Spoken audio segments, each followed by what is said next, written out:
conta o que é design para você e como é o seu processo de criação? Eu diria que design é entre aspas, a humanização dos produtos que nos cercam, né? O designer vive de criar produtos e essa criação é muito mais na transformação do produto para o homem do que, eu diria, em qualquer outra coisa. Porque o produto não é criado apenas pelos designers. A gente trabalha com engenheiros, a gente trabalha, nossa, com uma equipe às vezes vasta, dependendo do projeto. Mas a nossa função é fazer o produto ficar bonito, é fazer ele funcionar adequadamente para o ser humano, é fazer, e aí depois, evidentemente, fazer ele tecnicamente viável, né, para ser produzido em larga escala, fazer ele responsável ecologicamente. Mas eu diria assim que dentro de todas essas visões, o principal é a adequação ao ser humano. Como é que a gente faz um produto servir a gente, melhorar a nossa vida da melhor forma possível. Essa é, eu diria que é a função mais nobre assim, de um designer. E por que o Spirit é uma inovação? O Spirit foi uma inovação porque eu acho que ele agregou os 3 pontos que a gente considera importantes num produto super inovador e de bom design. O Spirit, primeiro, ele foi uma inovação funcional, ou seja, quando a gente fez o ventilador em policarbonato, quando a gente fez o ventilador diretamente encapsulado numa carenagem plástica, quando a gente fez um ventilador injetado que permite que a pá seja muito mais aerodinâmica do que uma pá plana, todas essas funções, né, todas essas modificações e essas inovações fizeram com que ele funcionasse melhor do que um ventilador comum. Tanto que testando o Spirit versus um original antigo daqueles de pá de madeira ou pá de metal, a gente conseguiu 30% mais ventilação do que os antigos, com o mesmo motor. Então ele tem uma inovação funcional importante, ele tem uma performance maior por conta do design. Depois, ele tem uma inovação técnica grande, porque o que no fundo gerou a performance. Ele é mais leve, ele é fabricado com menos tempo, ele é totalmente reciclável, você desmonta, separa as partes para reciclagem de uma maneira muito simples. Então ele tem uma inovação funcional, uma inovação técnica e, por fim, uma inovação estética. Ele é esteticamente muito diferente do que existia na época. Então, quando um produto atinge esses 3 pontos e agregado a isso uma responsabilidade ecológica, eu diria que é um produto de bom design, que ele realmente inovou em todo o seu espectro. O Spirit teve isso. E reza a lenda que nesse projeto uma outra inovação foi da própria empresa que o produziu, não é isso? Que vocês conseguiram quase que reabilitar uma linha de produção deles, um maquinário que já estava quase que se tornando obsoleto, não é isso? A lenda é verdadeira. Era uma empresa que fabricava fitas cassete, até muito próxima do Inmetro, a Plagete, que fica ali na Rio Petrópolis. Eles eram especialistas em injeção de fita cassete. Tinha uma linha de montagem de fita cassete. E fita cassete, na época, início dos anos 2000, já era um produto decadente, né? Hoje acabou mesmo, né? E nós então, por coincidência até, visitamos a fábrica da Plagete uns meses antes e a Plagete mostrou que eles estavam com máquinas, 40% das máquinas paradas, que o mercado vinha caindo muito, que eles não teriam o que fazer com aquele maquinário. E nós, em seguida, quando começamos o projeto do ventilador, e o ventilador acabou sendo totalmente injetado em plástico, nós percebemos que a gente podia usar a mesma máquina da Plagete, trocar o molde, em vez de eles fabricarem fita cassete, passaram a fabricar pás e carenagens de ventilador. Assim foi. E como você trabalha os elementos de cor e forma nos projetos? Então, forma é é intimamente ligado à conceituação e ao desenvolvimento de um produto desde o início. É muito difícil você desenvolver um produto sem forma. Então a forma nasce junto na concepção e ela permeia o projeto todo, porque evidentemente a forma ela depende de uma série de questões técnicas, né? Será que a forma é delgada demais? Será que o produto vai quebrar?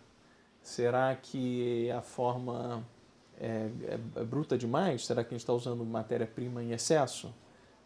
Será que a forma está tão bonita e tão elegante quanto a gente gostaria, mantendo os aspectos de resistência? Então, a forma ela é intrinsecamente ligada à função do produto, à forma de fabricar o produto, à maneira de fabricar. Então, ela nasce junto desde o início. A cor é o último detalhe, eu diria. Não que seja menos importante. É até aquela piada do cara que ganha uma Ferrari e fica muito feliz e tal, e a Ferrari do cara era marrom café. Então ele veio uma alegria enorme até descobrir que a Ferrari era marrom café.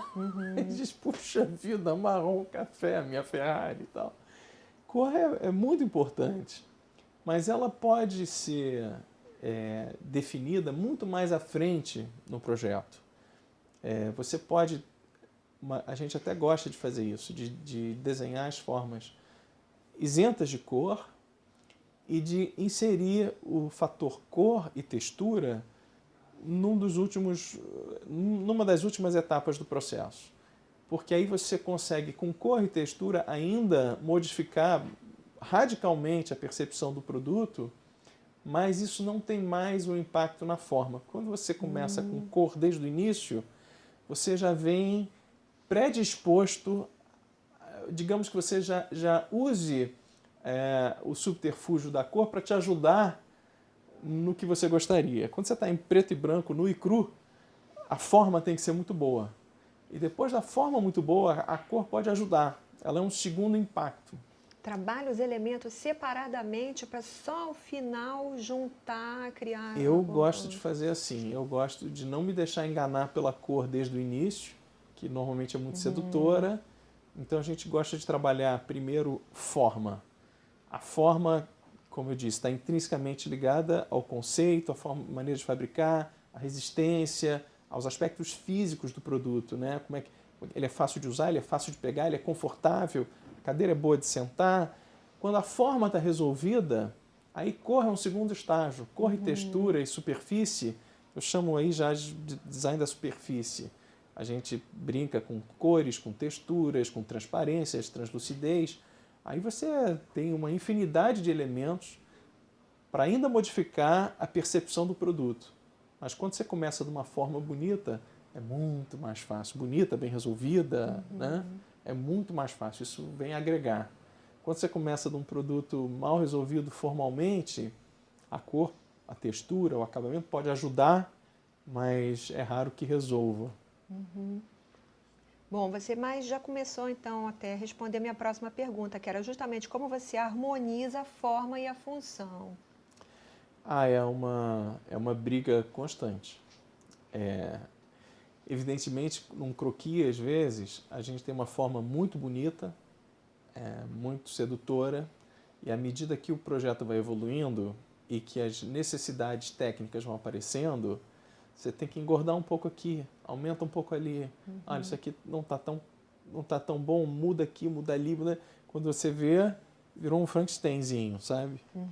Então, é um trabalho muito cauteloso e que precisa de muito respeito por parte da indústria. Porque se a indústria não tem um refinamento de perceber a diferença, que faz às vezes um pequeno detalhe na proporção, um pequeno detalhe no volume, se a indústria não tem esse refinamento, ela vai querendo simplificar. Não, deixa assim que é mais fácil de produzir. Não, assim é mais econômico. Assim é mais não sei o quê. E quando você vê, o produto ficou diferente do conceituado inicialmente. Então, a gente tem que ir acertando isso o tempo todo. É raro um produto que nasce pronto, né? que o primeiro desenho é exatamente igual ele na produção. Isso é um processo. O primeiro desenho é uma intenção. E ao longo desse processo, a gente vai fazendo com que a forma e a função vão dialogando até você conseguir a melhor função possível com a melhor forma possível. Quando você perde esse elo no meio do caminho, a chance é grande de desandar. Por isso que design, assim, as pessoas têm muito essa sensação que rabisca aí. Não, pensa aí. Você escuta muito isso? Não, semana que bom, prazo então é uma maravilha, né? 15 dias você resolve. Então, não é nem essa inspiração inicial. Essa inspiração inicial pode até acontecer rapidamente, mas o difícil é fazer funcionar, é fazer ser fabricável em larga escala, é fazer ter custo adequado, é fazer ser responsável ecologicamente, é fazer ser inovador. Quer dizer, tudo isso a gente não resolve em 15 dias, entendeu? Sair do prontinho da prancheta, né? É raro, né? É raro. É raro. E qual é a sua experiência com registro de desenho industrial aqui no Brasil, no exterior? E se você já foi muito copiado? Imaginamos nós que sim. Bom, eu espero que não muito, mas a gente já teve algumas experiências, sim. Primeiro, eu diria que o registro de desenho industrial, com todas as dificuldades que ele traz, porque não é um processo muito simples, evidentemente é um processo muito subjetivo, a questão do que é original, do que é inovador, do que é relevante para registro, mas enfim, eu acho que o registro ele é imprescindível, porque é a única forma que a gente tem de proteger os nossos direitos. Então a gente desde sempre faz os registros dos produtos todos, seja aqui no Brasil ou quando é necessário no exterior. A gente já teve sim alguns problemas e vou relatar aqui o caso, por exemplo, de um produto que a gente desenhou já há mais de 10 anos. É um produto que está há 10 anos no mercado e tal. E recentemente, o fabricante que originalmente licenciado para fabricar esse produto nos alertou que havia uma outra fábrica fabricando e vendendo um produto muito semelhante. E nós averiguamos e realmente havia uma cópia ipsis literis do nosso produto e com a maior cara de pau no site do cara, né? Já tinha sido vendido um produto urbano, então tinha sido vendido para algumas outras cidades e a gente não soube, né? Então, nós tínhamos feito já um exame de mérito no INPI, e o exame de mérito atestava que aquele produto efetivamente era originalmente protegido pelo nosso depósito, e nós escrevemos uma carta, aliás, nós não, a Daniman, que é o nosso escritório de advocacia de propriedade intelectual, mandou uma carta bastante agressiva para o fabricante, que uma coisa até que eu nem sabia, você sabe que é crime de prisão. A cópia de propriedade intelectual no Brasil é crime de prisão. Não é brincadeirinha. As pessoas acham que o registro, que não funciona nada. Não é bem verdade. É uma carta muito efetiva, ameaçando a empresa de ter que pagar indenizações pelo passado, mandando retirar o produto de linha imediatamente e explicando ao dono da empresa que, inclusive, pelo artigo tal, aquilo é crime de prisão, com tais e tais punições, etc. Passaram-se uns 15 dias, o próprio dono da empresa me ligou, dizendo, evidentemente, que ele não sabia, mas aquelas conversas, não sabia e tal, mas efetivamente ele tirou o produto de linha, entendeu? Imediatamente tirou o produto de linha, tirou do site, tirou dos catálogos e tal, percebeu que não é assim, né? Um problema que tem acontecido, eu acho que é um pouco a razão desse nosso problema aqui no Brasil, que é um problema que a razão, na minha opinião, vem do processo do INPI e dos outros institutos. Porque propriedade intelectual, curiosamente, ela é protegida de forma fracionada. Você protege por país. Uhum. Então, eu recentemente tenho visto algumas marcas italianas com produtos mundialmente reconhecidos e bem-sucedidos que não fizeram os seus depósitos e seus registros de DI no Brasil anos atrás, quando os produtos foram lançados. Uhum. E hoje estão querendo comercializar no Brasil e estão até comercializando e não tem legalmente o que fazer contra as pessoas que copiam, porque eles não fizeram os registros de DI aqui. Não houve depósito, Não houve não há depósito. direito. Não há direito. Uhum.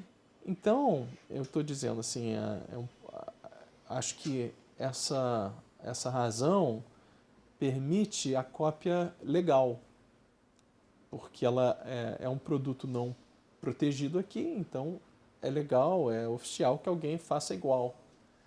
E isso é um problema que eu acho que vem exatamente desse fracionamento desses órgãos, institutos de proteção intelectual. Você tem que fazer uma por país. E é caro, né? É caro, é demorado. A gente tem aquele nosso sistema TEX, aquele trem que sobe e desce, eu chamo de moto-ônibus, né? Muito estreito, atravessa os engarrafamentos. Aqui não é uma grande inovação, né, Guto? A gente chegou a ter 40 patentes desse produto, em 40 países do mundo. E foi um processo muito interessante, porque cada país, na hora de depositar, salvo os que foram em bloco, né? Por exemplo, a Europa é um bloco que você deposita. Mas, por exemplo, eu me lembro assim, o examinador na China, na hora de conceder a patente, teve uma série de considerações. Não, mas qual é o sistema exatamente que você está usando aqui e ali? Querendo definir exatamente o que a gente estava protegendo. O cara nos Estados Unidos levantou uma patente americana de um outro produto que por acaso também se elevava, e ele defendeu que o nosso não era patenteável por conta daquele. Então a gente teve que argumentar e explicar e mandar desenhos complementares. Então o processo é muito complexo, não é simples não, mas sem ele o design é público, o design não tem proprietário, o que seria um absurdo, né? Sim. E o que vocês estão fazendo agora? De projetos? Sim. Puxa, a gente está fazendo um monte de coisas. Na verdade, o nosso escritório, assim, ele tem 4 áreas de expertise, que é arquitetura, urbanismo, design e transportes. Com projetos independentes e interdependentes. Tem alguns projetos onde as áreas trabalham em conjunto. E eu diria que ainda dentro de design a gente tem ainda uma abrangência muito grande, porque transporte está muito ligado ao design, né? E no fundo as áreas que eu coordeno são design e arquitetura. Meu pai é arquiteto, faz a coordenação de arquitetura e urbanismo, mas dentro de design a gente ainda explode, porque no Brasil, como o mercado de desenho industrial é menos desenvolvido que na Europa é muito comum, o cara é muito especializado. Eu faço equipamentos médicos. O outro diz, não, eu trabalho com eletrônicos. Aqui não, aqui a gente tem uma abrangência muito grande. Então, dentro de design, a gente faz desde um barco até uma caneta. Realmente muito amplo. Especialista em generalidade, né? A gente é extremamente generalista. E no momento a gente está envolvido em projetos de eletrodomésticos, eletroportáteis, muita coisa eletrônica para diversos fins. Estamos fazendo um barco de 90 pés, que é o maior barco que a gente já desenhou. Está sendo construído aqui em Verome, um projeto 100% brasileiro. É um estaleiro também brasileiro.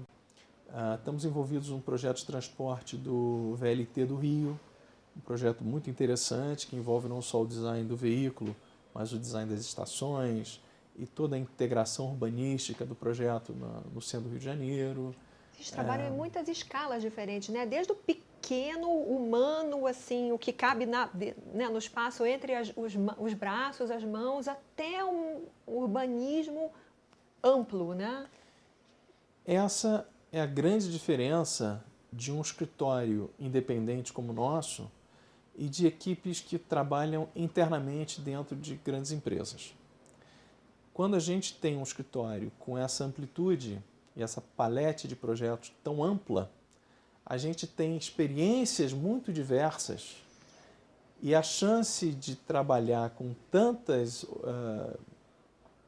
projetos diferentes e distintos, e escalas tão diferentes, e materiais diferentes, processos de fabricação diferentes, isso dá a gente um conhecimento e uma liberdade fantástica.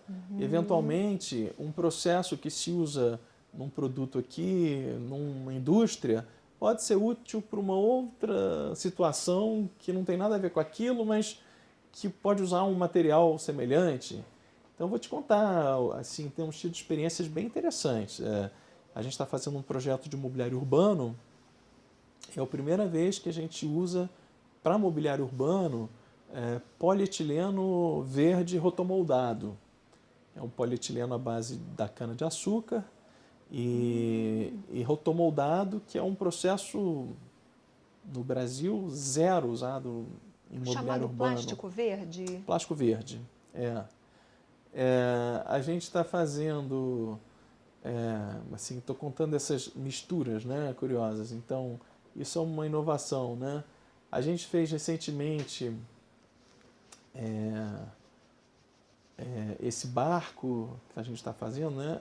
Ele também tem uma série de conceitos e desenvolvimentos atípicos, sabe? Que são completamente inovadores pelo uso do material que a gente está trazendo.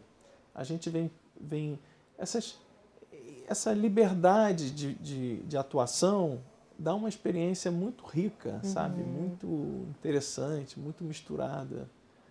Isso é muito bacana, deixa a gente mais criativo todo dia. Desperta sua inspiração permanentemente, né? Por fim, puxando um pouco para o passado, né? A sua família tem uma relação com o projeto do Inmetro, né? E nós até trouxemos esse livro comemorativo. Queria que você falasse um pouquinho dessa... Eu sei que você não teve uma experiência pessoal com isso, mas de alguma maneira... Não, mas eu conheço muito bem o projeto. Na verdade, eu nasci um pouco antes do Inmetro ser executado. Não é um projeto que eu participei, mas trabalhando há anos com o papai, eu sei que ele tem um enorme carinho pelo projeto do Inmetro. Até na década de 90, me lembro da gente fazer uma viagem à França e fomos ver uma arena multiuso que tinha muito esse conceito desses planos inclinados de grama, que foi um artifício muito usado aqui no Inmetro, né? E me lembro dele dizer, puxa, olha só, na década de 70 a gente fez isso lá no Inmetro, agora aqui na França uma solução semelhante, o mesmo conceito de subir o gramado pelo prédio e tal. É um projeto muito forte, uma personalidade muito limpa, né? Muito presente. O conjunto é muito interessante, né? Muito harmonioso, muito diferente, ao mesmo tempo. É muito impactante. E me lembro dele contar na época que na época ele visitou vários laboratórios mundo afora com a equipe do Inmetro. Foi um concurso, né? Se eu não me engano, foi um concurso que ele ganhou. E ele visitou uma série de laboratórios mundo afora com a equipe do Inmetro antes de finalizar o projeto como um todo. É um projeto pelo qual ele tem muito orgulho. Bom, muito obrigada. De nada. Por toda essa informação. Acho que isso realmente para a gente cria um valor enorme para o que a gente está querendo falar. Você é a pessoa mais apropriada para colocar isso dessa maneira tão interessante. Eu que agradeço. Muito obrigado.